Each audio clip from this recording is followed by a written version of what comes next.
And there was a lot of that went on. You know, it was a big deal to work for joint promotions, but there were, you know, I quit.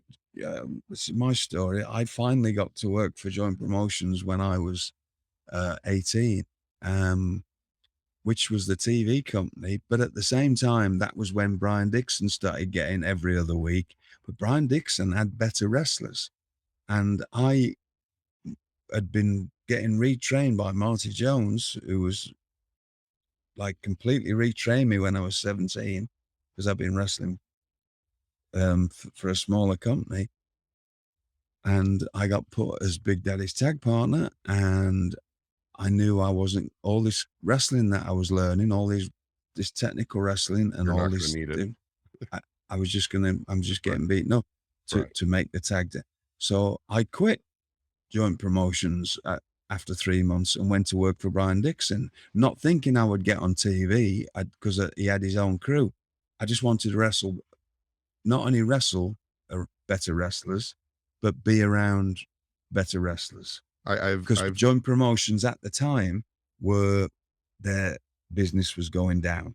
right, In the last few years, there's a lot of reasons why British wrestling got took off TV. Greg Dyke being number one. The other thing is joint promotions didn't really promote. They were excellent at a stage. Max Crabtree was excellent, but he stopped building young stars, and he's the probably last. You know, Danny Collins and people were his last really big stars in the early '80s, and then it, it they went their own way. You know, everybody once Brian Dixon got 1 week of TV, and it was joint promotions 1 week of TV.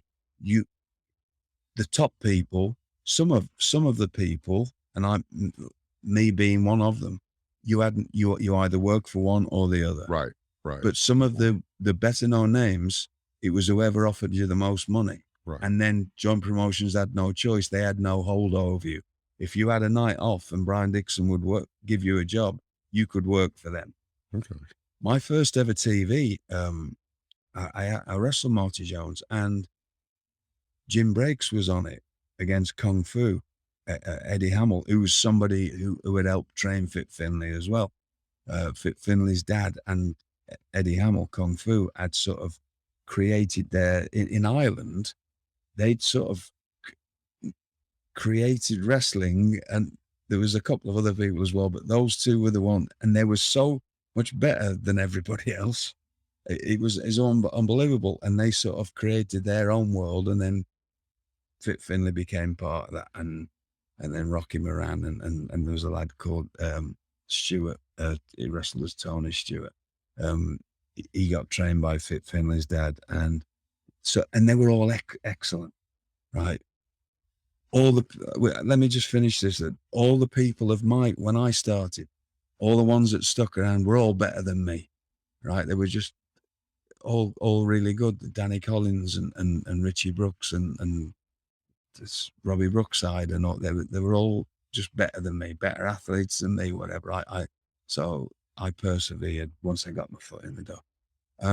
Anyway, so Fit Finlay's all of a sudden he's the man, and he's wrestling either in tag teams with Skull Murphy, who was an excellent heavyweight wrestler and taught me a lot because once I got to a certain height, a certain size, sorry, I wrestled him a lot, and he was brilliant. But they tagged together. You can watch matches of Fit Finlay and Skull Murphy tagging. They were a great tag team. But then all of a sudden, Fit Finlay and Marty Jones became rivals, and that was sort of the thing for the next few years.